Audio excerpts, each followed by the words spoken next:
tarde, bom dia, boa noite!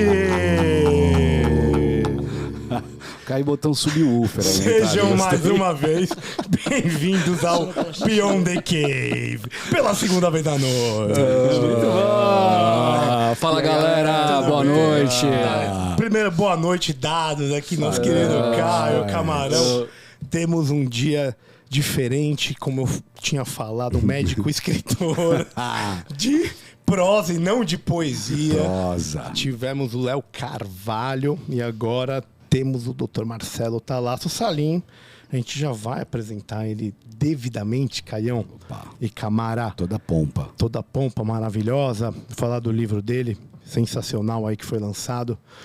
Mas antes disso, tem uma coisa muito importante, né, meu amigo?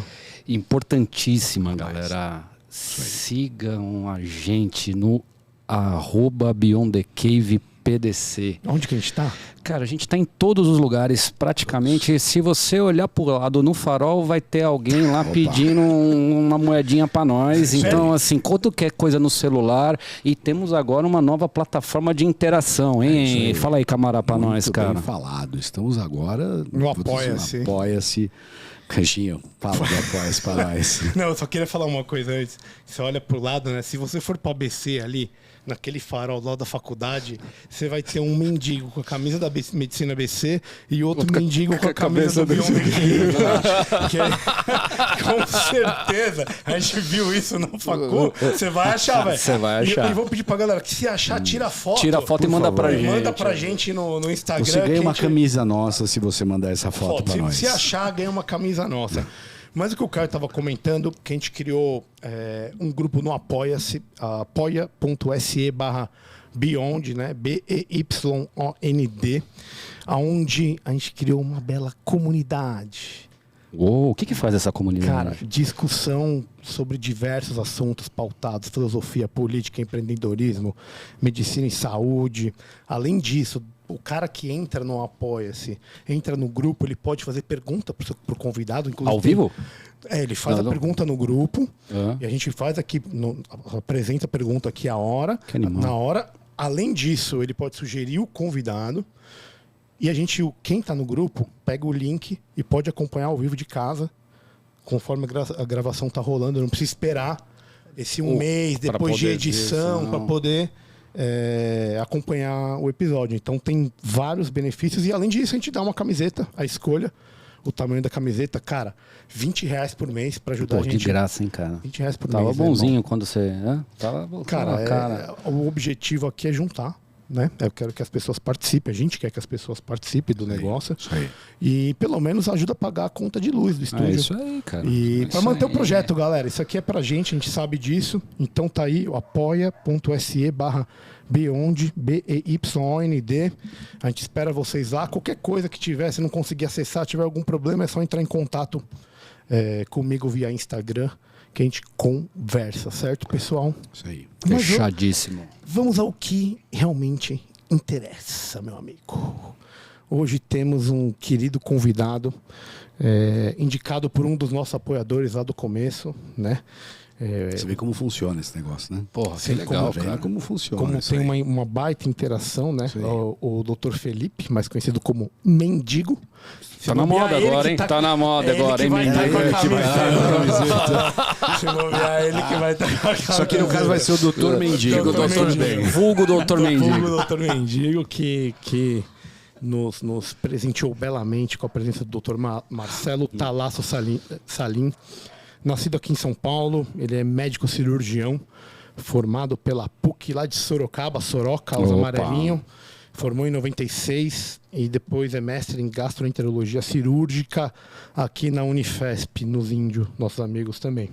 Segundo tenente médico da equipe de cirurgia geral e do trauma do Hospital Geral de São Paulo, que é o Hospital do Exército, né, do Exército Brasileiro. Agora mudou até o nome, né? Virou HMASP lá. HMASP. Esse é o nome antigo. Hospital Geral de Área. Hospital Geral de Área. E ele atuou na missão de paz da ONU, no Haiti, em 2004. Uma das coisas que o Exército Brasileiro, para quem conhece aí o EB, quem serviu no Exército Brasileiro, isso é uma coisa, é muito falado, os capacetes azuis lá no Haiti, e representou o nosso país maravilhosamente bem. E é um escritor por paixão, né? De leitor por prazer e estoico por natureza. E amante da filosofia. Nem eu sabia. E amante da filosofia como nós, autor desse livro maravilhoso, Memórias de um Pai Estoico. Meu amigo, Dr. Marcelo, seja muito bem-vindo, boa noite, muito obrigado por estar aqui com a gente batendo esse papo. Eu que agradeço. Boa noite a todos. O Beyond the Cave. É um prazer. Pela chance de vir aqui, estar aqui, conversar sobre estoicismo, que é um assunto que, apesar de ter iniciado há mais de 2000 anos atrás, né? É um modus operandi de vida hoje em dia. Ainda é, né? É um assunto muito atual frente ao mundo que a gente vive hoje em dia, né? Guerras e pandemias e tantas outras desgraças que acontecem. O estoicismo nasceu praticamente em pleno Império Romano, em crise do Império Romano, né? E é atual até hoje, né? Sem dúvida. Até hoje, por tanta desgraça que a gente vive, ainda é um assunto atual. Extremamente atual. Na verdade, acho que criou-se até uma certa... Tem um revival. Tem um hype. Um revival hoje do estoicismo. Nós vamos chegar lá, mas antes disso, eu queria perguntar para você, Marcelo, algo que a gente pergunta para todo mundo é o abre alas. que vem aqui, né? A gente fala de platonismo, estoicismo, epicurismo, humanismo, filosofia em geral, cerveja com costela. E uma coisa que a gente sempre... Para saber do âmago, saber do coração do cara mesmo. O que é para você uma vida boa, velho? O que você entende quando a gente te pergunta isso? Quando você tem a capacidade de fazer reflexões, né? Quando você tem a capacidade de se olhar no espelho e fazer reflexões, né? E a filosofia tem me ajudado muito nisso nesses últimos anos. Eu redescobri a filosofia no segundo semestre do ano de 19, né? Uma ocasião que eu estava num plantão e na hora do almoço eu já havia visto todos os pacientes e fui para o conforto médico, né? Fui para o conforto médico, deitei e abri mão do almoço porque eu ouço muita música durante o plantão, nos horários de descanso. Isso me ajuda muito a administrar o estresse durante o plantão, né? E aí, num determinado momento, eu me deparo, foi acidental o negócio, com um vídeo do professor Leandro Carnal, que eu, com muita honra, cito no meu livro, falando sobre um tema, né? O que estamos fazendo por nós mesmos, né? E aí eu comecei a assistir o vídeo e até perdi a hora do almoço, né? Porque ele é dono de uma didática, de uma oratória extraordinárias, e acabei assistindo o vídeo inteiro. E quando eu terminei de assistir o vídeo, eu terminei em duas certezas. A primeira é que eu ia passar a segui-lo, né? Desde então. E a segunda certeza é de que eu ia começar a estudar filosofia por conta própria, né? Ia voltar a assistir aquele vídeo mais vezes. Em ocasiões futuras, eu me deparei com outros vídeos dele. Na segunda ocasião, um vídeo que fala sobre felicidade, né? Só o tema, por si só, já é bastante atraente, né? O título. O primeiro ele fez para uma plateia de 27 mil pessoas na Barra da Tijuca. Esse segundo foi para um grupo de dentistas em Salvador, né? E ao final desse segundo vídeo, ele mostra um slide com algumas referências bibliográficas, né? Arthur Schopenhauer falando sobre o livro dele, né? As Dores do Mundo, né? E, dentre os muitos que ele cita, Marco Aurélio, né? Com o seu livro maravilhoso, Meditações. E aí, desde então, eu resolvi escrever, né? Eu já havia estudado um pouco de filosofia há muito tempo atrás, mas nada muito profundo, né? E hoje eu sou um autodidata, né? Aprendi a gostar de filosofia, me redescobri na filosofia, sobretudo a estoica, né? Que eu acho que é um modus operandi de vida, né? Longe de autoajuda, longe de religião, absolutamente nada a ver, mas comecei a estudar por conta própria. E aí devido a algumas catarses que eu tive na minha vida, né? E o papel catártico mais importante que eu tive, mais intenso, foi dos meus filhos, né? Eles tiveram um papel catártico muito grande para eu começar a escrever, né? E mais recentemente, no ano passado, eu comecei a escrever o livro, guardadas as devidas proporções, né? A gente sabe que Marco Aurélio escrevia entre uma batalha e outra, né? Entre várias batalhas que ele enfrentou, ele escrevia para si, na verdade, e séculos depois essa obra viria a se transformar nessa maravilhosa obra das suas escritas em meditações, né? Guardadas as devidas proporções, como eu disse, eu comecei a escrever para mim também, né? Como um desabafo. Como se fosse um diário. Como se fosse um diário. Na verdade, nem isso, né? Eu não tinha a menor pretensão assim, de que fosse um diário e nem tampouco que fosse publicado. Mas eu comecei a escrever para mim, né? Aí, num determinado momento, eu olhei para aquelas folhas de papel todas e letra de médico, eu falei, pô, quem que vai entender o que está escrito aqui, né? Eu vou deixar esse legado de que jeito? Eu resolvi passar para o computador. Comecei a escrever, digitar e tal. Num determinado momento, eu olhei para o texto e falei, eu acho que cabe um título aqui, né? Num determinado momento, eu falei, eu acho que cabe um subtítulo aqui. Aí eu fui. As ideias foram fluindo, as inspirações e tudo mais, e aí eu comecei da metade para frente, sem a menor pretensão, mas da metade para frente eu falei, eu acho que sai um livro daqui. E foi, né? Esse livro aqui. Isso. Esse é o livro. Acabou, aí, galera, aqui, ó. Acabou virando um livro. Marcelo Talasso Salim, Memórias de um Pai Estoico. Ó. Genial história. Engraçado, né? Porque são duas coisas que me chamam a atenção ali, né? No que o Marcelo falou.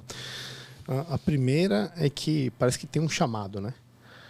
Começa com o carnal, começa com descobrir a filosofia, descobrir quem você é. E isso foi através da escrita, né? E não... acho que me parece que é um jeito de sair de uma caverna.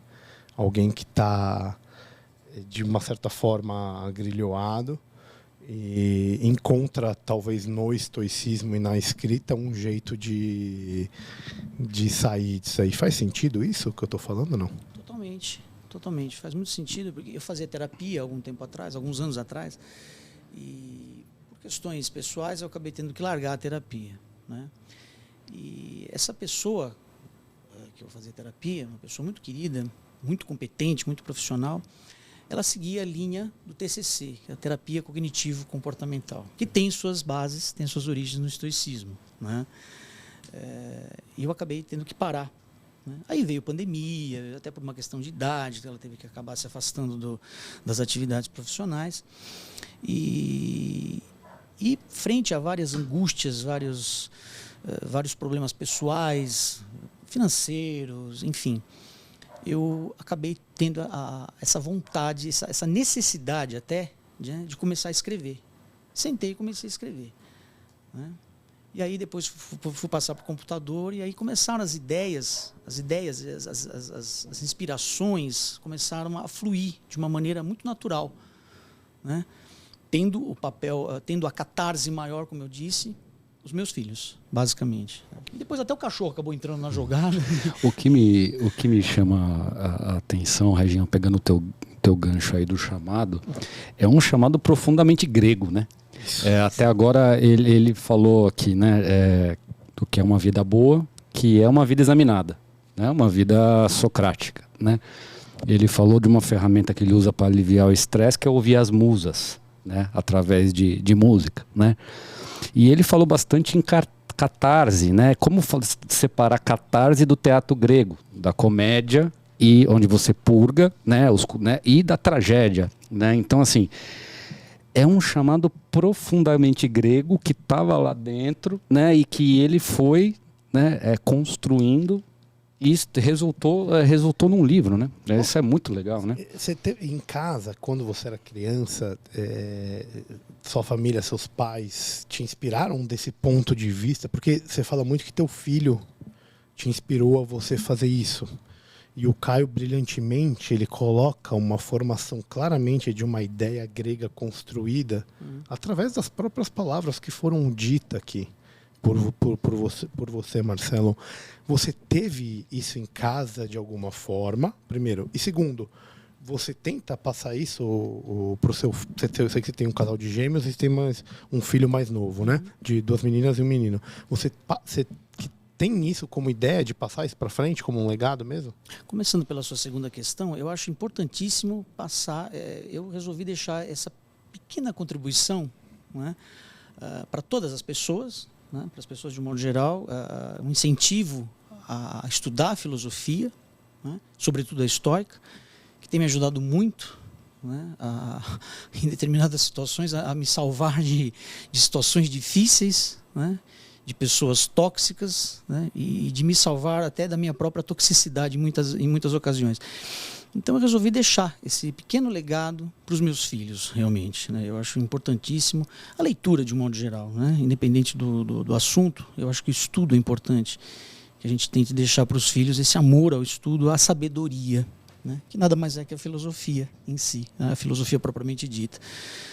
Quanto à questão do incentivo dos pais, né? Os meus pais, eu sempre tive uma educação rigorosa, né? A educação dos meus pais sempre foi voltada ao respeito, a valores, aos estudos também, de um modo geral, né? Sempre levei os estudos a sério, desde o início, né? Claro, às vezes com a mãe dando uma puxada de orelha, porque não é sempre que você está a fim de fazer um dever de casa, alguma coisa do gênero, né? Mas sempre foi por aí, realmente. O incentivo dos meus pais sempre houve. Uma educação exemplar, eu diria. Marcelo, você falou uma coisa muito curiosa, que você colocou a psicoterapia, né? Existe uma ideia de psicoterapia, que é uma outra palavra grega, né? Suke, psique, a gente fala psique, mas o grego é suke, que é a ideia de alma, né? Discutir essa ideia de dentro. E eu achei engraçado que você falou de uma transição da psicoterapia para a filosofia. No passado, esses gregos, eles não tinham psicoterapia, eles tinham filosofia. E eles resolviam as questões com filosofia. Minha pergunta para você é, você vê hoje uma transição, uma mudança de psicoterapia para filosofia, no sentido de você precisar menos de psicoterapia porque você substituiu por filosofia? Eu acho que uma coisa complementa a outra. Eu acho que, inclusive eu cito isso no livro, eu incentivo as pessoas em citações, em passagens assim, bastante superficiais, porém incentivo, né? Há um incentivo de se procurar ajuda quando se precisa, realmente, né? Porque tem situações que realmente a pessoa precisa de ajuda, né? E citando Sêneca, o desejo pela cura, né? Quando você reconhece que precisa, já é metade da cura, já é metade do tratamento. Então, além de incentivar pessoas a procurarem ajuda psicológica, tá? Eu com esse livro, a intenção, a ideia é realmente a de abrir a cabeça um pouquinho, sair da caverna, exatamente isso, e ir de encontro ao sol, tá? Que é a metáfora da sabedoria na filosofia. Eu acho que uma coisa complementa a outra. Se você necessita, né, e sabe que necessita, é meio caminho andado para o tratamento. Então você vai e procura o tratamento. Né? E quando você descobre, como eu tive a felicidade de descobrir através do professor Leonor Canal, entre outros professores, a posteriori, eu acho que uma coisa complementa a outra. E na falta de uma, a outra acaba suprindo. Tá? No meu caso, a filosofia tem me ajudado muito. Sobretudo a estoica, como eu ressaltei. Quando o Marcelo falou que ele meio que substituiu a terapia cognitivo-comportamental pelo um conhecimento estoico, o que me veio na cabeça é que ambas digamos, vamos colocar como métodos, né? Tudo bem. São ferramentas, né? Ferramentas são baseadas na razão e na natureza. Você pegando, por exemplo, uma avaliação psicológica que vá para uma outra vertente, não o TCC, ele foge um pouco do método empírico. É mais difícil de você conseguir prová-lo diretamente. O TCC, ele é mais... O Beck, eles fizeram algo um pouco mais, entre aspas, matemático aí. E o estoicismo é uma filosofia que é a filosofia da natureza e da racionalidade. Você tem que ter uma racionalidade extrema para você conseguir ser estoico, né? Até nos momentos mais difíceis e que quando você se abraça na história. Então acho que talvez seja essa ligação. O que você acha? Tô viajando ou não? Manda ver. Eu vou dar meu palpite, cara. Eu acho que sim. Eu acho que sim, até porque vamos falar de um cara. Sim, tô viajando ou sim, tô certo? Não, sim, você tá certo, mas eu acho que tem mais coisa, né? Então, assim, por exemplo, e é só uma provocação até pro Marcelo, que é o nosso escritor aqui, falar a impressão dele, né? Vamos falar de um estoico famoso, Epicteto. Né? Então, a filosofia de Epicteto influenciou, por exemplo, o René Descartes. Né? Então, isso é claro, isso é uma influência notória. Outro cara que ele influenciou foi Baruch Spinoza. Né? Então, a ética de Spinoza ela foi fundamentada, que é uma ética completamente racional. Então, assim, é o que você está falando. Mas aqui, apenas a título de provocação, Epicteto também influenciou Shakespeare. E como é que você fala neste tipo de precisão matemática? Né? Então, eu entendo isso como, né, uma acurácia de descrição, né? E não só essa ideia de perfeição matemática ou de resistência e tudo mais. Né? Então, assim, eu acho que isso é uma das coisas que faz com que o estoicismo perdure até hoje sem que a gente saiba, né? Porque ele tem meio que uma pegada de resistência e de delineamento ou de escultura para quem cultiva. Né? Você vai melhorando aquela questão da economia do controle, de você tornar-se uma versão melhor a cada dia, e você não buscar a perfeição, mas simplesmente uma versão melhor do que você foi ontem. Né? Então, assim, para quem cultiva, eu acho que tem esse caráter de construtivo de personalidade. E para quem usa a ferramenta para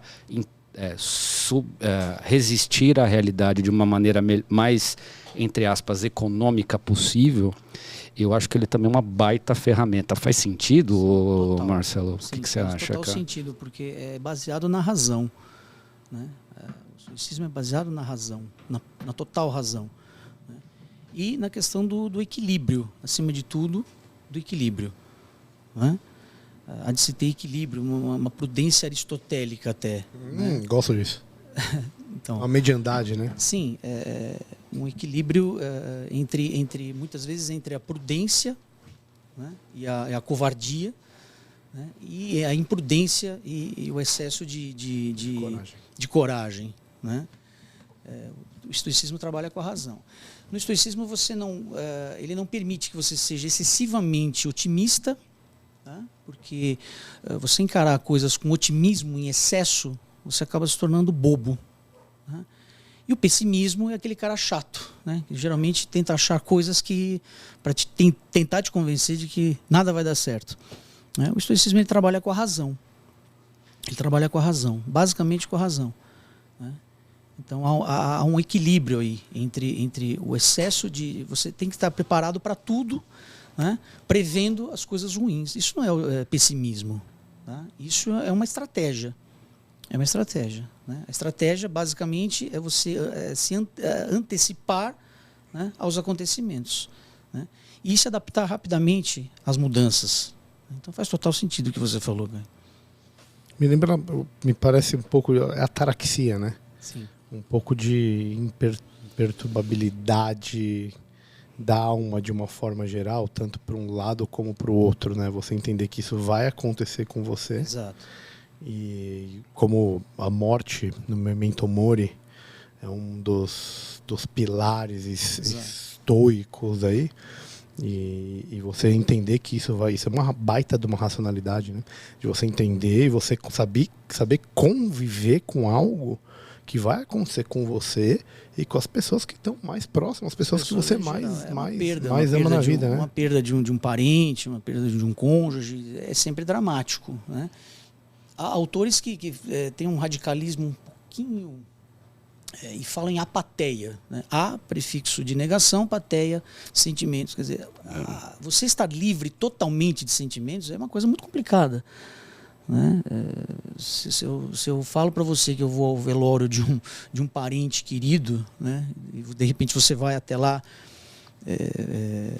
prestar condolências e tudo mais, você chega lá e me encontra contando uma piada, contando, né, rindo, quer dizer, isso é o extremo da falta de sentimentos, quer dizer, isso já beira, né? Posso fazer uma pergunta? Psicopata, uma pessoa como essa. Pessoal. Na verdade, é a condição de você ter os sentimentos, né, mas saber lidar com eles acima de tudo. Administrar os sentimentos acima de tudo.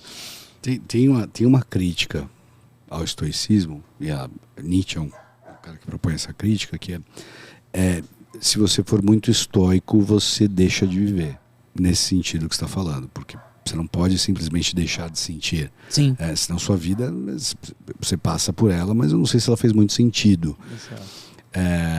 E eu acho curioso, porque você falou de apateia, e eu acho que a gente vive hoje um momento onde, se eu pegar só a título de exemplo, como é que hoje a gente lida com dificuldades emocionais no sentido de medicação. Então, a pessoa lá tem um problema emocional e ela vai passar por um processo onde ela recebe uma receita para resolver um problema. Sim.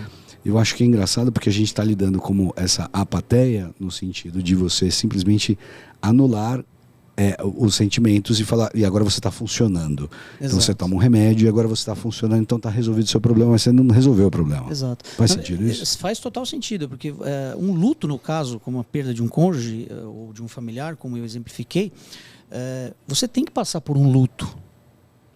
Né? É uma perda. Né? Você não pode medicar todas as perdas que você tem. Né? É importante que você aprenda a lidar com essa perda. As perdas fazem parte da vida, inclusive a perda da própria vida. Então você medicar tudo é complicado, é muito complicado. Como o próprio professor Leandro Carnal cita, ele fala de uma forma muito peculiar dele, ele fala assim, nunca nós fomos tão medicados na nossa vida, né?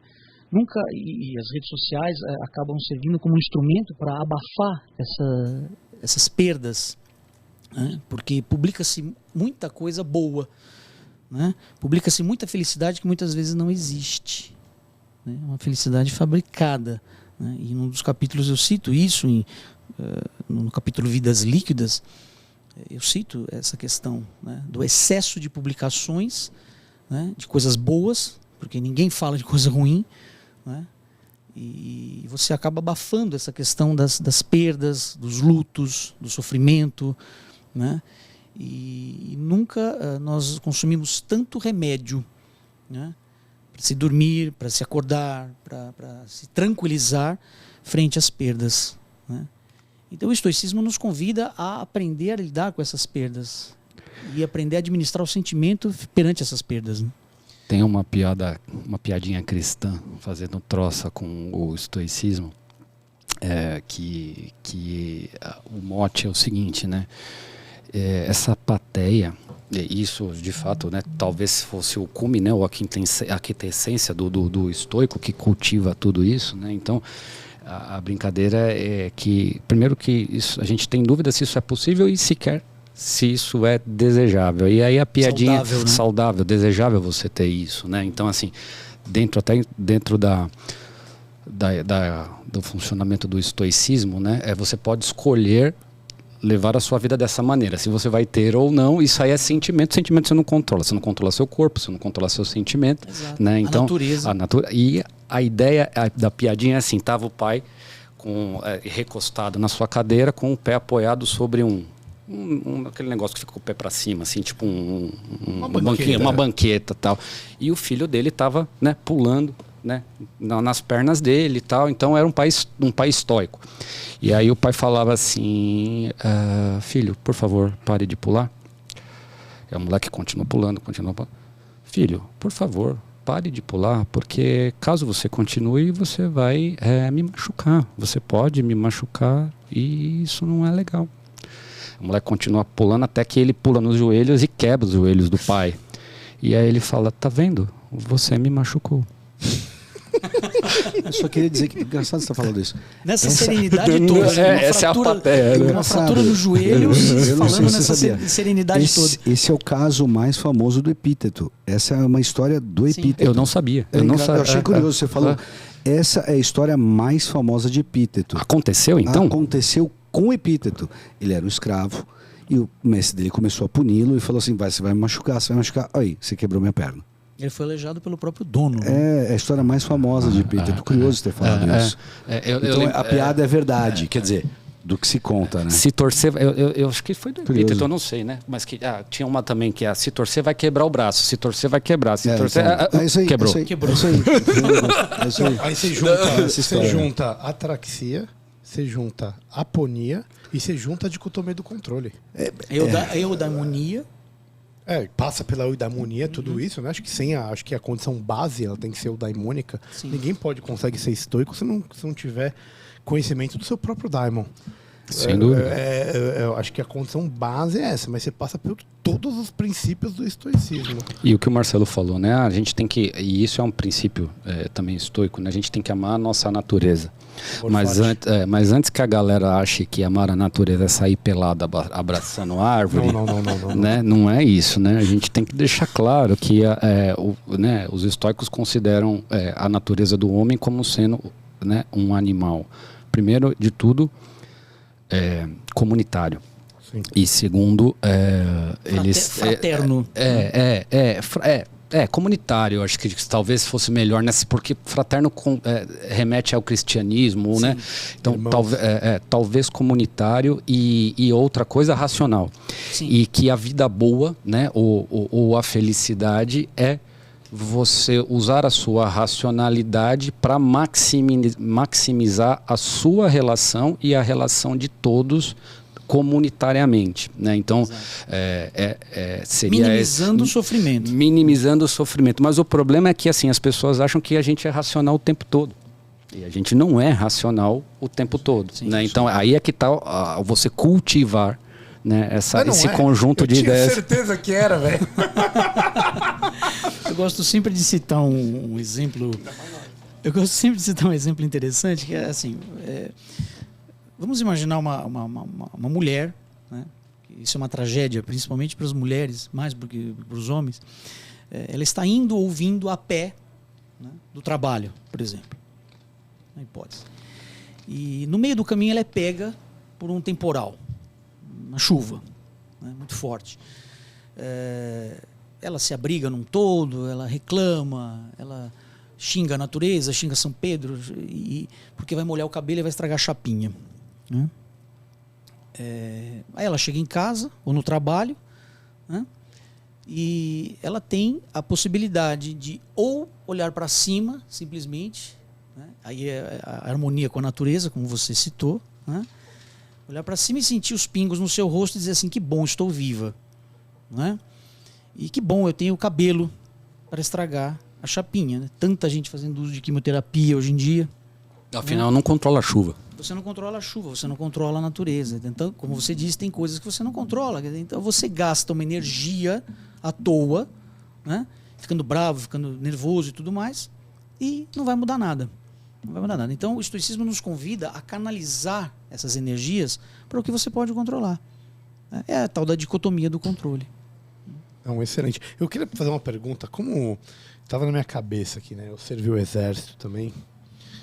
Na medicina é muito comum, né? A gente sabe, quem não é médico aí que está ouvindo a gente, algumas faculdades no final do 6º ano, como o exército precisa de médico, acabam tendo que passar um aninho na caserna, eu diria dessa forma, assim. E eu servi o exército, acho que para mim foi excelente. Mas eu queria te perguntar, como que um estoico vai para o Haiti numa missão da ONU? Como que funciona? Porque, assim, teoricamente, você não tem controle de muita coisa, né? Teoricamente, sua alma está sendo razoavelmente perturbada. Muito. Você está vendo dor e sofrimento a todo momento.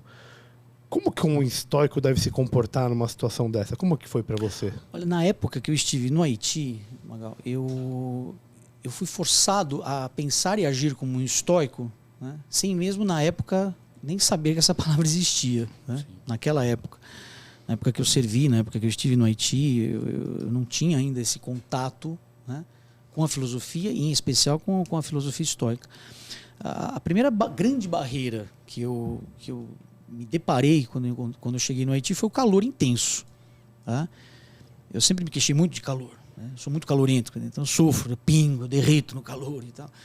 E quando eu cheguei lá, é coturno, é farda, é colete balístico, é capacete, né? Assim, e não tem jeito, não tem como. Né? Você sai da base e vai para uma determinada missão, você tem que colocar o capacete, o colete balístico e tudo mais. Então, além do peso, tem a questão do calor. Tá? É um incômodo pessoal, é um incômodo físico, tá? Que acaba atingindo inevitavelmente a questão emocional também, mas que você não tem escolha. Você tem que superar aquilo. Você tem que superar, e eu superei. Tá? Ou senão pedia para vir embora. Então, essa questão da superação pessoal, muitas pessoas que eu conheço são estoicas por natureza e não sabem. Tá? Tenho certeza, muitos que serviram comigo também lá, passaram pelas mesmas dificuldades que eu passei, talvez até piores dificuldades do que eu, porque na época que eu estava lá, eu tive contato com militares que largaram as esposas grávidas e não viram os filhos nascerem, né, durante a missão. Então, sempre há um problema um pouco pior do que o seu. Né? O meu, eu me queixava de calor, mas há problemas muito piores. Mas eu digo, hoje você já entendendo essa filosofia estoica e olhando para trás, teve algum momento que você hoje consegue falar e ver assim, nossa, isso aqui aconteceu dessa forma e essa minha atitude foi uma atitude estoica e o resultado foi meu, ainda bem que eu fiz isso, mesmo só reconhecendo isso depois? Você consegue lembrar de alguma coisa assim? Para ficar claro, porque assim, a gente fala do conceito de ataraxia, de aponia, dicotomia do controle, memento mori, amor fati, tudo isso. Só que o cara que está ouvindo a gente lá, o médico ou não médico, a maioria pode ser médico, ele vai ter que se deparar com isso no dia dele de alguma forma. No dia a dia você dele. se deparou Até para reconhecer, pra né? reconhecer. É por isso que essa pergunta é para o cara que está ali, ele conseguir falar assim, nossa, é verdade, aconteceu com esse cara ali no Haiti isso, e isso está acontecendo comigo no meu dia a dia aqui, entendeu? Como médico, porque como você é médico, você encarou isso. Por isso que eu direciono assim, um fato que você consiga falar depois, falar, caramba, eu fiz isso desse jeito e eu fui estoico. Como eu disse, na época eu não tinha contato com a filosofia ainda, né? Não havia voltado a estudar, sobretudo o estoicismo e tudo. Então, assim, eu passei por situações que hoje eu vejo que em muitas delas eu fui um estoico. Tipo? Tá? Por exemplo, a questão da temperatura ambiente. Tá? Por exemplo, a questão da temperatura ambiente. Teve um momento em que teve troca, delas. Os caras tiraram, não sei o que lá, teve uma tensão assim no ar, porque eu acho que o estoicismo ele ajuda muito no momento da dificuldade, irmão. Você precisa se agarrar ali, né? Do pau torando. Do pau torando. Do pau torando. Entendeu? Uma das dificuldades que eu encarei lá, é muito curioso isso. Colegas que outrora davam plantão comigo no hospital militar, né? E as relações eram ótimas, né? As relações eram ótimas. Plantão em pronto-socorro, operando, centro cirúrgico, passando visita e tudo mais. Quando nós pisamos lá, no Haiti, foi no começo de dezembro, então eu passei Natal, Ano Novo, aniversário da minha ex-esposa, aniversário da minha mãe, do meu pai.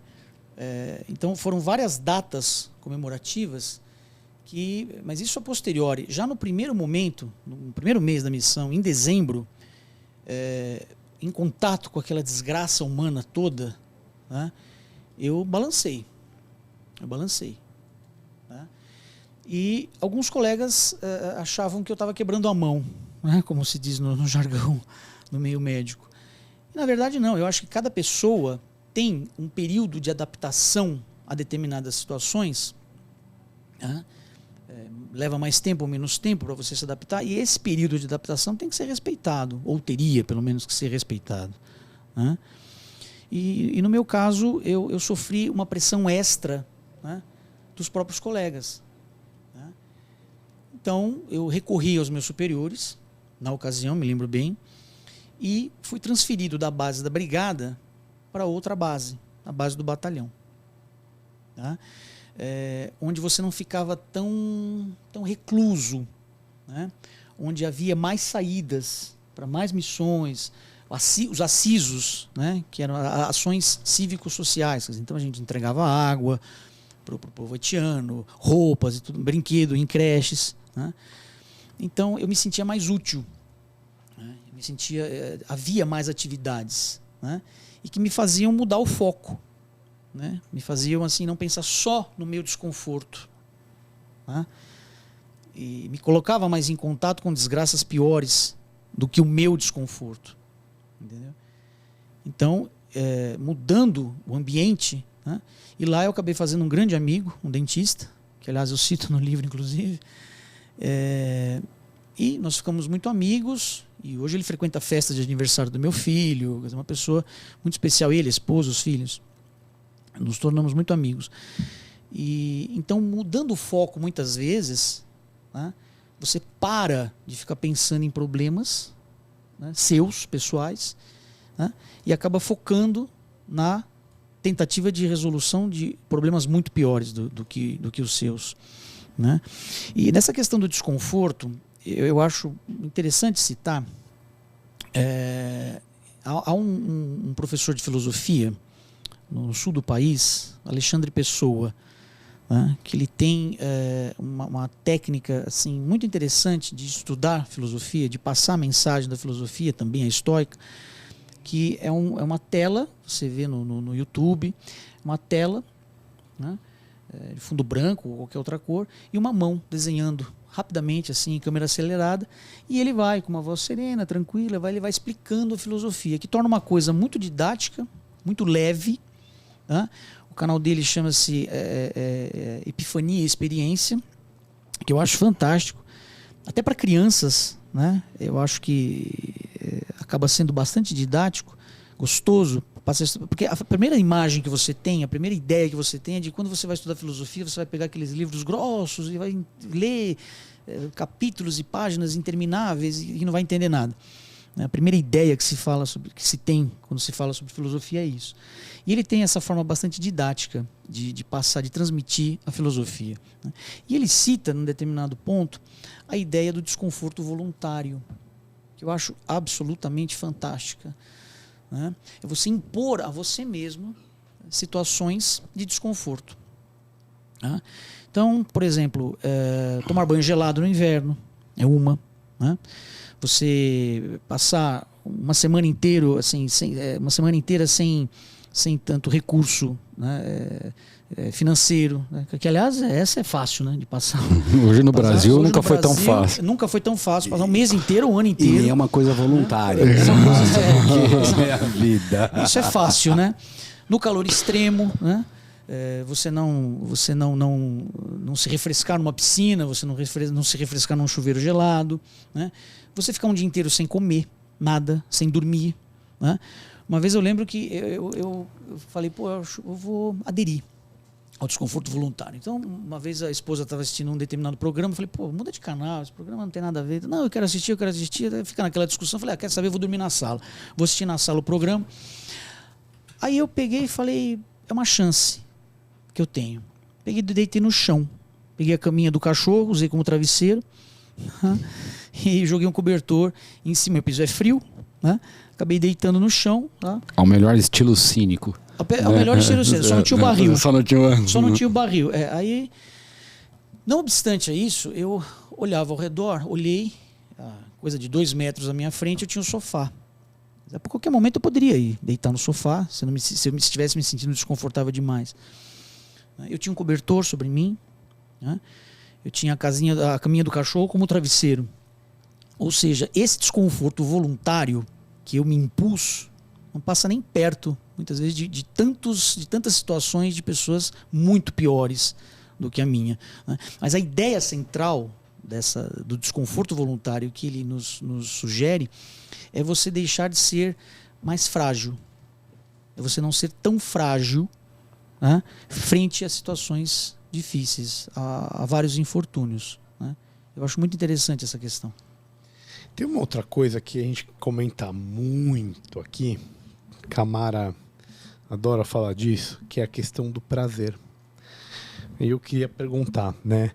Porque a gente sabe que o epicurismo, o estoicismo foram filosofias que conviveram durante um bom tempo na Grécia, e existe uma certa confusão em relação ao prazer, tanto da definição estoica quanto da definição epicurista, né?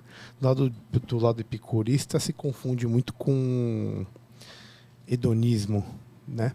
E eu pergunto por que eu falo isso? Como você é letrado aí no estoicismo, como você definiria o prazer pro estoico?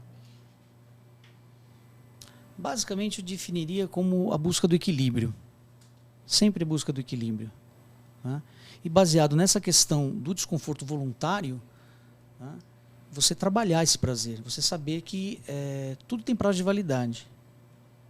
Da glória ao mais profundo infortúnio, né, da glória à mais profunda desgraça, tem prazo de validade. Ambos têm prazo de validade. Então você, quando você faz sucesso, você tem que saber que esse sucesso ele tem prazo de validade, né? O sucesso de uma obra qualquer, esse livro, por exemplo, pode durar 2 anos. Pode durar 2 anos, pode ficar entre os mais vendidos. Só que tem prazo de validade esse sucesso, né? Eu tenho que me basear nisso. Eu tenho prazo de validade. Eu posso morrer amanhã, tá? Então, basicamente, o prazer, ele tem, segundo Epicuro, ele tem que ser aproveitado com parcimônia, né?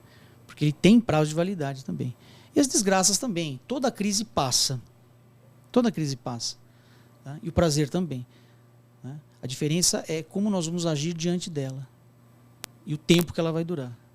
Tanto a situação prazerosa como a caótica.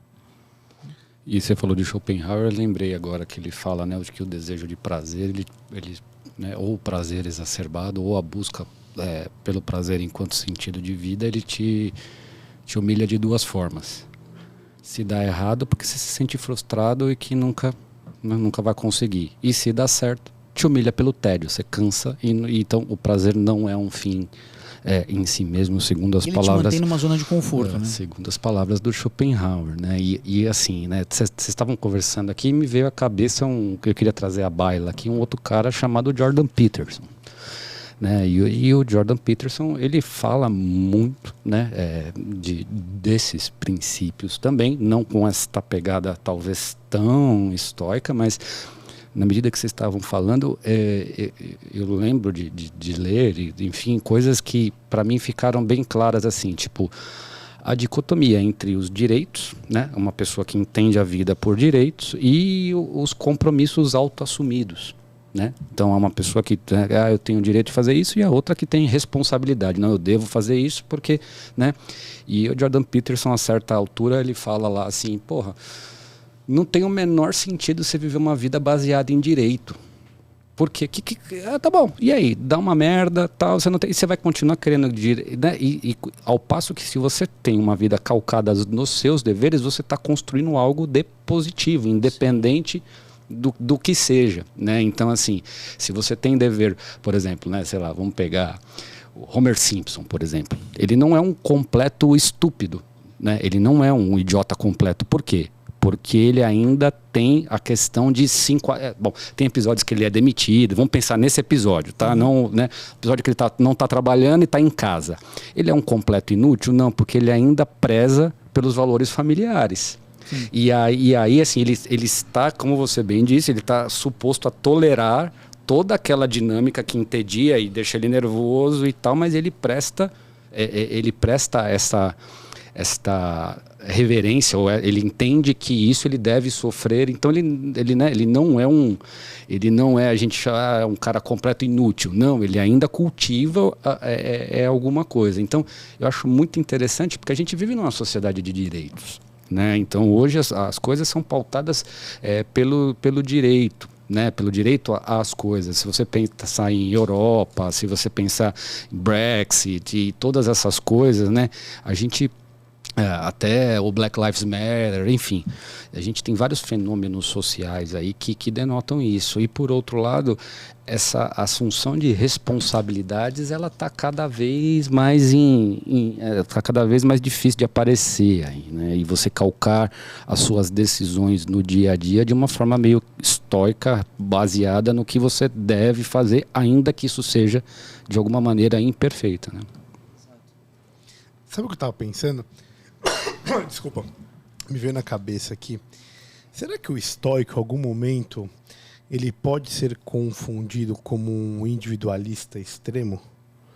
Ou até um objetivista, assim? Puta, eu acho que não, cara.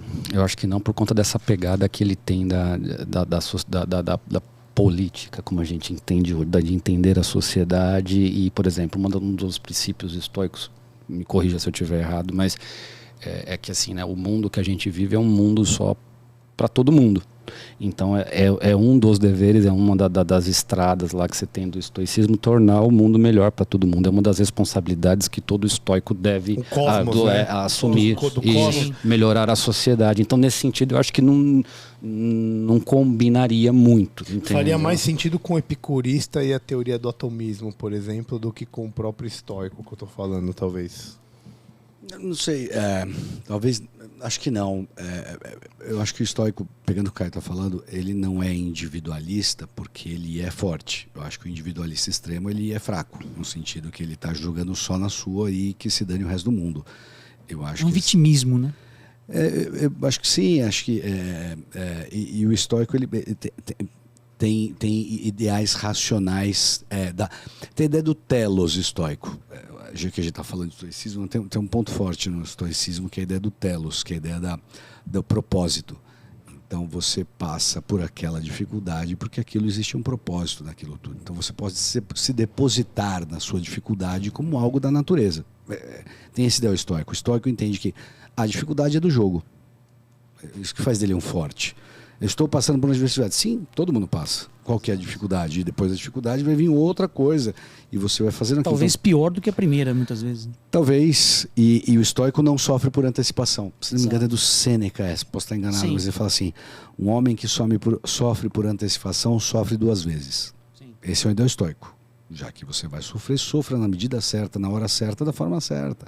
Para que você vai se perder na dor? Sim. Se você se perder na dor, você está sentindo demais. Sim. E não tem nada de racional nisso. Exato. Você vai errar a mão. Então esse ideal estoico, eu acho um ideal de força, um ideal de medida certa, a medida áurea da coisa. É isso que o estoico se gaba, se jacta de ter, não erradamente. Mas eu acho que faz disso um forte, não um fraco. Esse ponto é um problema moderno. É o problema do entitlement. É a pessoa que se sente intitulada, empoderada com direitos. Não conquistados, porque foram me dados, me conferidos.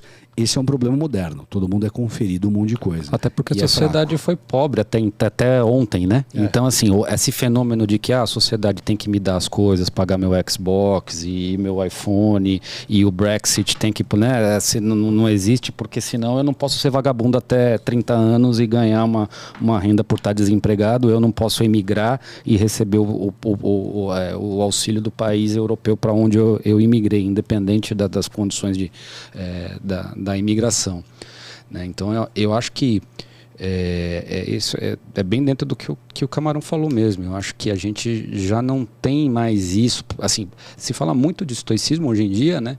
Mas essa essência, né? A gente brincou no começo, né? Falando de hype e tal, é uma filosofia muito mais profunda e calcada em princípios e valores. E aí vai a minha próxima dúvida, assim, né, para o Marcelo, assim, a gente falou agora bastante aqui de economia do controle e tudo mais. Eu acho que o estoicismo poderia ser dividido em 2 grandes temas, né? Um deles é a economia do controle que a gente estava falando até agora, e outro são as virtudes cardeais estoicas, né? Como é que você vê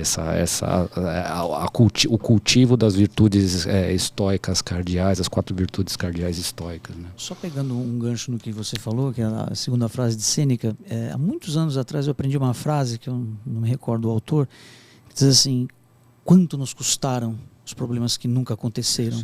É isso mesmo. Exatamente isso. Tem tudo a ver com a questão do sofrer sem necessidade. Antes do necessário, acaba sofrendo mais que o necessário, né? Segundo o Sêneca, né?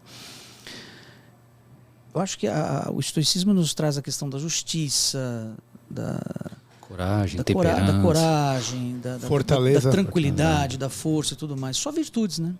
Só virtudes que todos nós temos que cultivar, né? Isso é fundamental. Acho fundamental no estoicismo. A gente tem tempo, mas eu queria fazer antes da gente partir pro nosso pitch aí. Pô, mas nem começou, cara. Estamos aquecendo os motores aqui ainda, cara. O B.O. é outro. Mas vou te falar. Por que quem for ler seu livro, vamos fazer um momento propaganda. Pega o livro dele. Vamos ver, vamos mostrar aqui. Manda o livro, muito. Faz o pitch do seu livro para nossa galera aí. Conta aí a história um pouquinho aqui. Conta aí, conta para nós. Alguém tem que ler o seu livro, Dr. Marcelo? Conta para nós aí. Olha, a questão toda é a seguinte, né? Eu acho que quando eu comecei a escrever o livro, eu tive que fazer uma autorreflexão, né? Quando você escreve uma autobiografia, né, isso pressupõe você fazer uma autorreflexão, você se olhar no espelho com dureza, né, e dizer, olha, nesse ponto eu estou muito bem, obrigado, estou ótimo, tá? É segurar para não deixar a peteca cair, né? Nesse outro aspecto eu estou mais ou menos, tá? Preciso melhorar. Naquele aspecto eu estou uma merda absoluta, então eu preciso de ajuda, né? Então uma autobiografia, ela predispõe uma reflexão. Então, porque é mais fácil eu falar da sua vida, falar da vida dele, escrever uma biografia. Então eu vou lá, faço uma pesquisa e tal, e escrevo sobre um determinado artista, por exemplo, uma determinada pessoa pública, morta ou ainda viva, né? Como eu cito no livro, né? Do Elvis Presley, entre outros, que eu ouço muito durante os plantões, nos meus horários de folga, né? Eu fazia vestibular para espermatozoide, eu já escutava Elvis Presley, né? Então, entre outros artistas. Então, você escrever sobre alguém é fácil. Escrever sobre si mesmo é mais complicado. Então, por exemplo, se eu pego e só escrevo qualidades a meu respeito, o Marcelo é um excelente pai, o Marcelo é um excelente filho, o Marcelo é um excelente marido, que nunca broxou, né? O Marcelo nunca deixou um copo em cima da pia sujo. Organizado eu sou mesmo, isso eu sempre fui, né? Eu beiro até o toque um pouquinho. Mas assim, tem vezes que eu chego do plantão cansado e dou aquela procrastinada, entendeu? Eu falo, não, hoje eu não vou lavar louça, porque eu tenho um pacto com a minha esposa, né? Eu não sei cozinhar, então ela faz a comida e eu lavo a louça. É justo, né? Uma boa divisão. É justo. Só que tem dias que eu chego do plantão cansado e olho para aquela pia e falo, não, hoje não. Dou aquela barrigada pro dia seguinte. E no dia seguinte eu chego lá e tem mais. Então, assim, tem vezes que eu tô com o saco tão cheio, cansado, que eu não quero ver um copo inteiro, né? Vontade de quebrar tudo.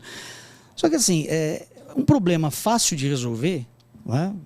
Eu vou quebrar tudo, não adianta. Não adianta. Você tem que resolver aquilo, você tem que transpor aquele problema, né? Eu vou ter que juntar cacos, vou ficar sem louça. Então eu vou lavar a louça e acabou. O pragmatismo, né, do estoicismo é que é bastante atraente também, né? E o estoicismo, ele tem uma outra característica que é assim, ele nos convida à gratidão, né? Então se eu olho aquela pia cheia de louça, suja, eu tenho que olhar para ela e fazer uma reflexão também. Alguns minutos atrás eu tive o que comer, né? Há pessoas que nem louça têm, né? Então se eu escrevo uma série de virtudes, uma série de coisas boas a meu respeito, eu vou transformar essa autobiografia numa ficção. Porque quem lê aquilo vai dizer, pô, eu quero esse cara pra mim, né? Ele é perfeito demais, quer dizer, eu quero casar com esse cara, eu quero ele pra mim, porque ele não tem defeitos, quer dizer, é complicado isso. Peida cheiroso? Sempre cheiroso, né? Não transpira, não caga, não faz nada que fede, sim, né? Sim. Tudo nele é cheiroso e tudo mais. Então fica difícil, né? Eu acho que antes eu não estou sendo honesto com o meu leitor. Sim. Então, Sim. antes de ser honesto com o meu leitor, eu preciso, antes de tudo, ser honesto comigo mesmo. Sim. Eu preciso me enxergar, eu preciso refletir quanto aos meus defeitos, que são vários. Eu acho que 140 páginas até não é pouco ainda para colocar. E depois disso, aí sim, sentar e escrever. E quando você escreveu, você imagina com a palavra pai aí, né, Memórias de um Pai Estoico, você literalmente, curiosidade, pensou nos teus filhos ou você estava pensando meio que na figura de um pai em termos de, em relação, por exemplo, às pessoas que desconhecem o tema ou aos teus futuros leitores, ou era uma coisa meio objetiva, pragmática que você queria deixar como legado ao seu filho, né? Provavelmente o título ele deve ter nascido depois do que você escreveu. Sim. Algum tempo depois de alguma coisa escrita já, o título... Eu pensei inicialmente em Cartas de um Pai Estoico. Mas aí eu fiquei pensando, falei, para quem conhece o assunto, né, provavelmente vai achar que é um plágio de Sêneca, de Cartas de Sêneca. Né? Provavelmente vai ficar um pouquinho parecido com Cartas de Sêneca. Eu falei, não, Cartas eu acho que não é por aí. Né? Como eu pretendo realmente deixar um legado para os meus filhos, né, e claro, para as outras pessoas também, Memórias de um Pai Estoico eu achei legal. Aí eu coloquei Memórias. Né? E pais por conta da catarse inicial que eu tive, que foram os filhos. E porque pai é a coisa mais importante que qualquer um pode ser. É da hora mesmo. Sim, E uma coisa muito louca de ser, né? Ser pai, Eu acho que pode ser pai, ser. vai ser além mãe, ser de pai, tudo. Sim, mas tanto a mãe também. Eu acho que toda mãe é Não, uma histórica sim, por sim, natureza, né? Pai, Porque- Vocês me lembraram. pai ou mãe. Acho Mãe curioso. mais ainda. Acho que já que estamos falando de coisas, então, vamos falar de coisas mais duras, que eu acho curioso falar, porque tem uma frase muito interessante, tem um grego muito famoso em Atenas, que era um dos grandes tutores de Péricles, e o nome dele era Anaxágoras. Ele era um filósofo do cosmos, né? Tem quantos lados esse negócio aí? Qual lado? Agora. Ah, tá, entendi. Um dodecaedro. Pra não perder a piada. É um eneágono. E o Anaxágoras, ele perdeu um filho. O filho dele morreu. E foram conversar com ele. Você vê esse ideal de fortaleza grego desde o início.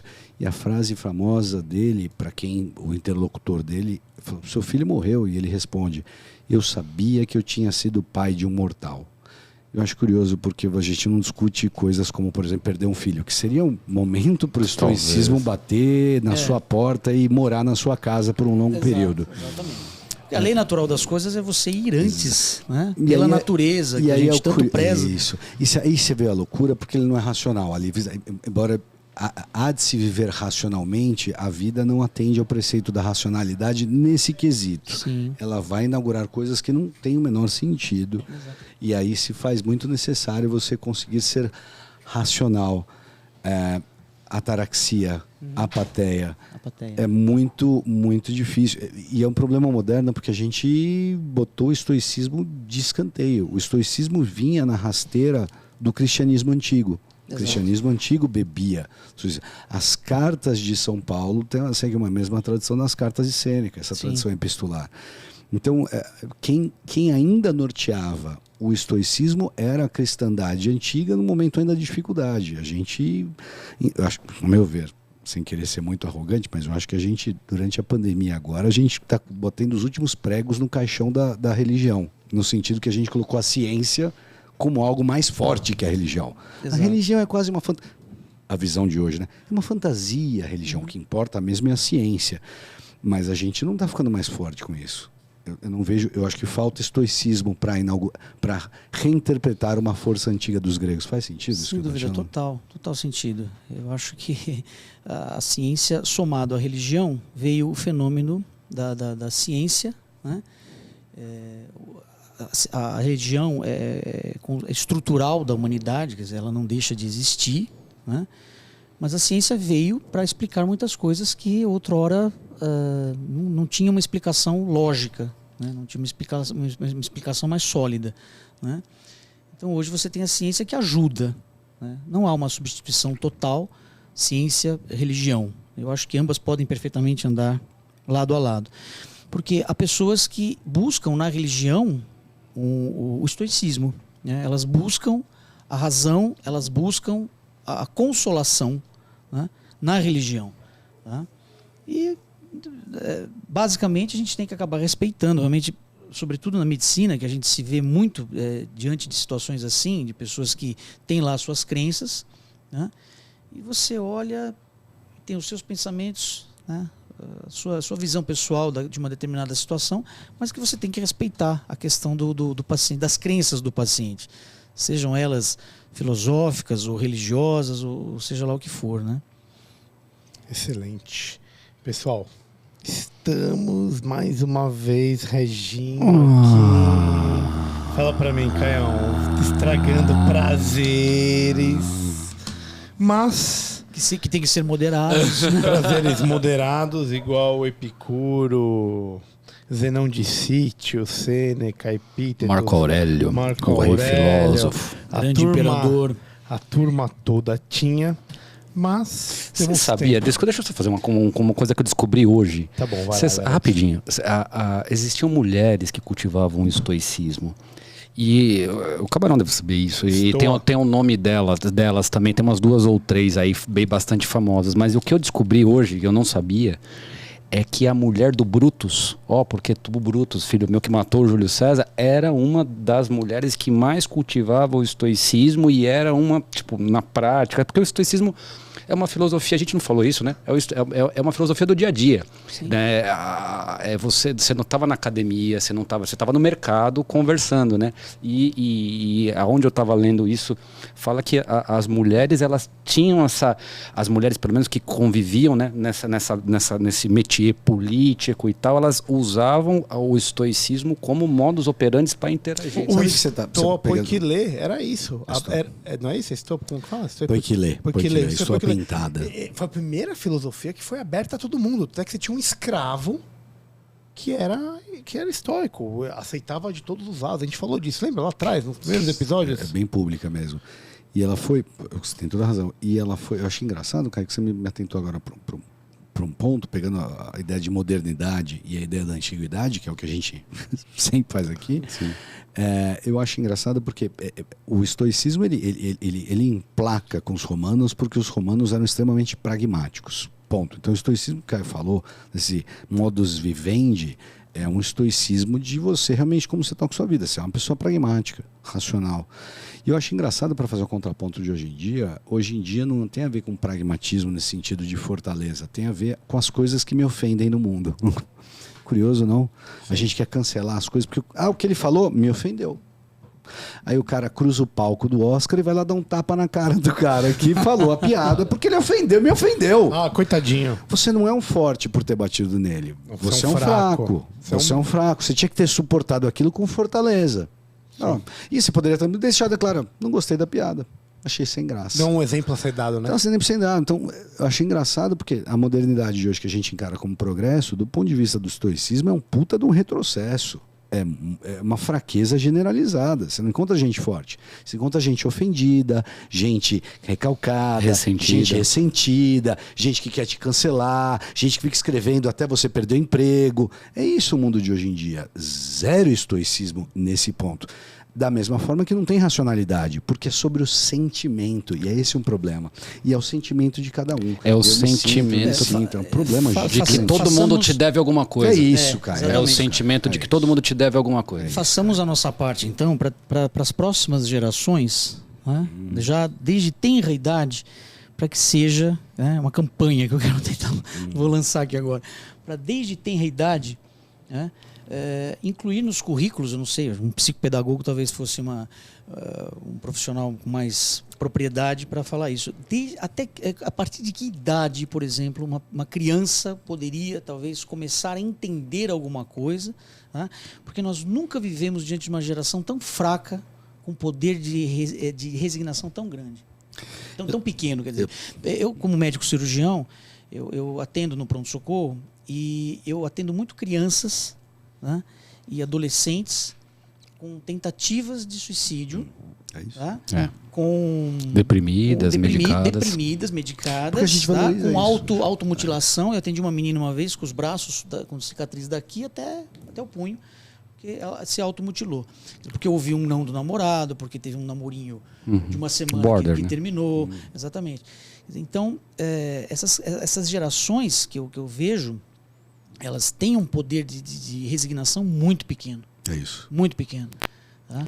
Então eu acho que há de se fazer a nossa parte tentando incutir na cabeça dessas crianças, dessas futuras gerações, olha, não é não.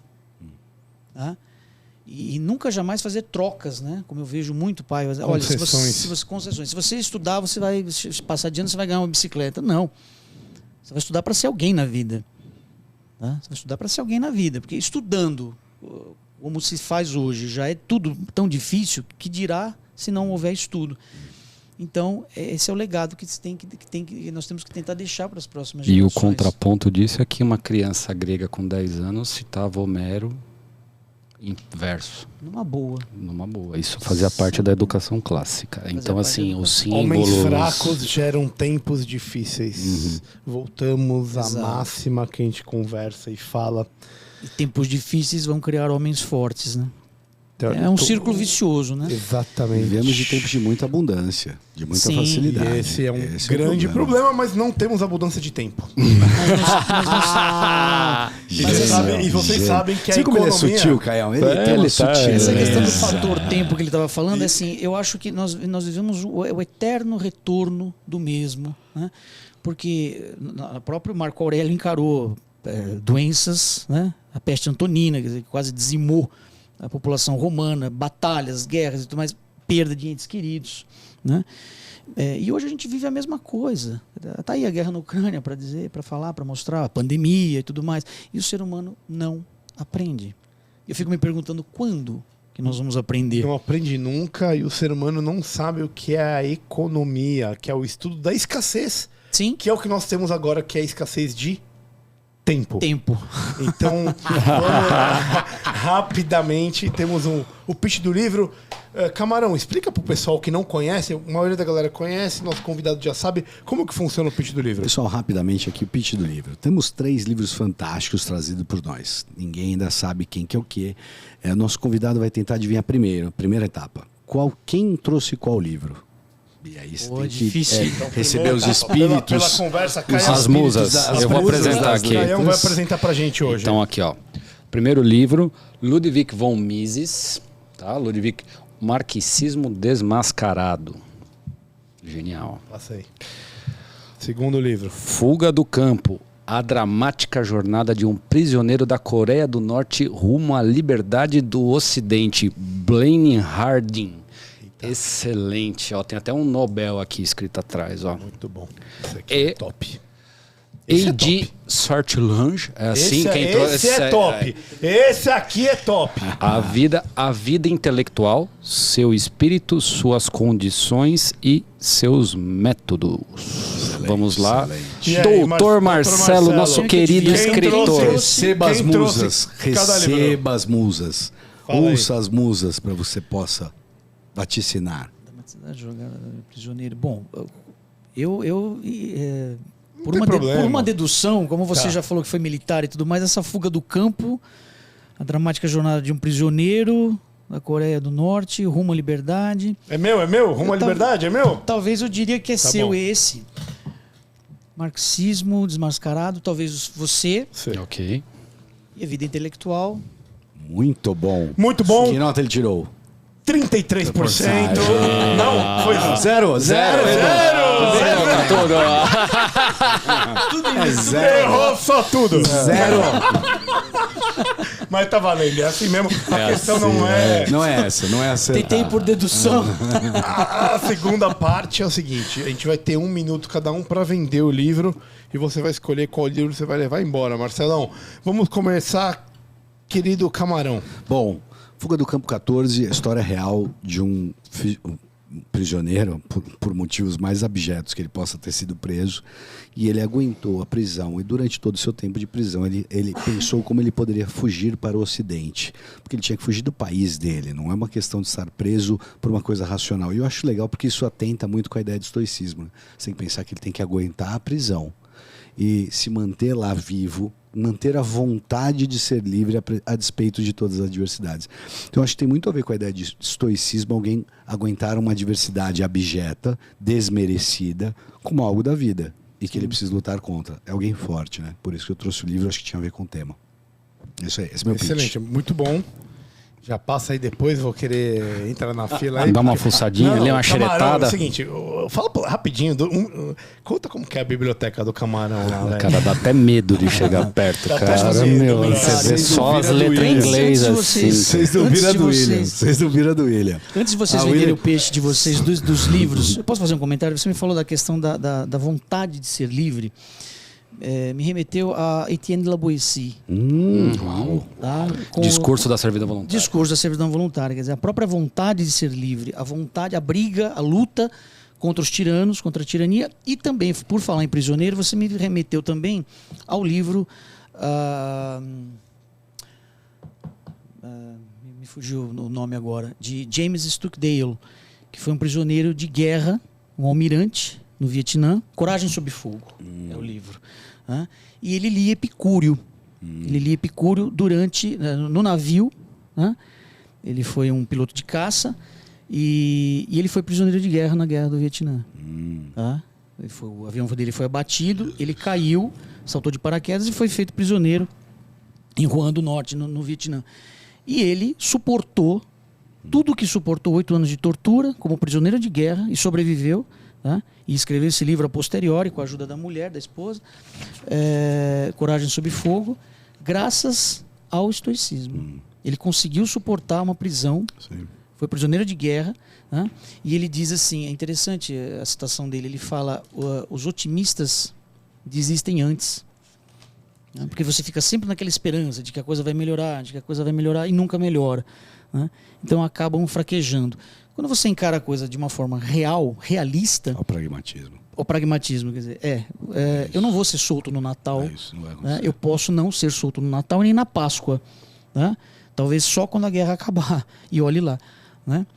Então me fez lembrar muito isso, essa questão do prisioneiro da fuga, do prisioneiro e a questão da luta pela liberdade. Eu vou pegar o gancho, então, porque como vocês falaram de servidão voluntária, me lembra um certo libertarianismo, uma certa liberdade. Não é Hayek, mas é o pai da ação humana, Ludwig von Mises. Meus amigos, a gente está falando de um cara, um economista austríaco aí. Primeira coisa, o cara viveu 92 anos, né, nego? Sabe cultivar a vida boa. Sabe cultivar a vida. Viveu. E eu achei engraçado, quando fui estudar a escola austríaca, mano, os desgraças viveram pra cacete, velho. Sabe o que me lembra? Me lembra os estoicos, velho, que viveram pra caramba também. Você começa a ver. Sêneca, ninguém conseguia matar a Sêneca, bicho. É verdade. Nem tentando muito. Ele fugia. Nero fez questão Exato. de dar um jeito de resolver o B.O. Só E pra Epicuro foi aleijado e não Exato. morreu. Quebraram a perna do cara e ele continuou. Não Achei pegou engraçado. uma osteomielite, nada. Só pra pegar. Você queria te cortar? Eu De sei que eu novo, te fiz né? caso. Sei que chega uma certa feita, Nero tá mandando matar todo mundo. Como todo aquele tirano que fica paranoico, que todo mundo quer pegar o poder dele, ele começa a matar um monte de gente. E ele chega pra Sêneca falando, olha, fulano tal, eu vou matar fulano tal. Ele fala assim, Sêneca vira a resposta. Essa é a resposta do estoico pro tirano. Ele fala o seguinte, podes matar quem você quiser, você nunca conseguirá matar o seu sucessor. Olha que bela. Porque ele vai ter alguma sucessão. forma, de alguma acabou, forma. vai acabar. Exatamente. Você nunca vai conseguir matar aquele cara que você não sabe ainda quem é. Porque alguém vai assumir. Que vai ficar no seu lugar. Esse é o ideal estoico, pragmático. Mata quem você quiser, mas alguém. Você não vai acabar com você. Vai continuar. Então o que você está fazendo? Exatamente. Genial. Desculpa, eu não consegui. Obrigado. Mas remete bem, porque né, a teoria marxista aí, desmascarada graças a Deus, os caras mataram um bocado de gente nos campos de concentração aí, né, meu amigo? Porra. E mesmo assim eles não conseguiram acabar com a teoria. Mas vamos lá. Esse livro em si, são transcrições de conferências que o Mises fez na Biblioteca Pública de São Francisco na década de 50. E além dele atacar, ele desmascara a teoria econômica do capital de Karl Marx, ele mostra que o individualismo não é algo ruim, que é algo que a gente fala muito aqui.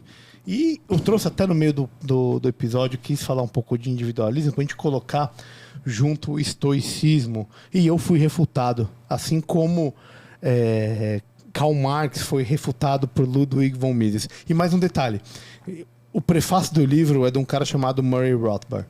Porra. Peso pesado. Então, assim, isso aqui é um livro que todo mundo tem que ler. Caião. Cara, a Vida Intelectual, cara, foi o primeiro livro que me respondeu assim, ó. Eu achava que intelectual era um cara que ficava trancado dentro de casa, estudando e sem fazer nada. O virgem, o famoso vagabundo. Né? E assim, né? Esse livro fala, entre outras coisas, que o intelectual, ele entende a realidade, se instala na realidade e supera a realidade, ou transborda pela realidade. Esse é o mote desse livro. Não preciso fazer mais nenhuma outra apresentação se não ler o nome dos capítulos, alguns dos capítulos. Por exemplo, olha do que trata o livro: a vocação intelectual, a organização da vida, o tempo do trabalho, o campo do trabalho, o espírito do trabalho, a preparação para o trabalho criador e o trabalhador e o homem, o trabalho intelectual aqui falando. Então ele dá uma organização geral para aquele cara que tem essa vocação ou esse chamado, como o Magal adora falar, né, e não sabe por onde começar ou por onde se fiar. Esse livro dá uma boa noção geral de como é que é a produção intelectual. Foi escrito no começo do século XX, ou seja, pré-modernidade, para aquela geração que estava, né, para o mundo novo e tudo mais, escrito em 1920, então faz todo sentido com o nosso papo. Esse é meu pitch. Querido doutor Marcelo, qual o livro que... Eu não posso escolher os três, não. Tem que ser um só. Vai ter que, sem fazer média aqui, você não é político. Já tem gente que recebe política. Longe disso, não. Sem média aqui, meu amigo. Política não é... olha, vocês não vão ficar ofendidos, mas eu vou ficar com esse, porque esse livro... Mostra lá, camarão. Foi uma excelente escolha. Essa obra, como eu falei, ela me remeteu a duas outras grandes obras que eu fiquei muito impressionado. Você já falou, naquela hora que você estava falando, você já tinha decidido, é isso? Mais ou menos. Você nem ouviu. Comprado ao 0 minuto, aí fica difícil. Early adopter. Aí é Mais ou menos O pitch tem que pôr o camarão por último. Eu ia sugerir isso agora.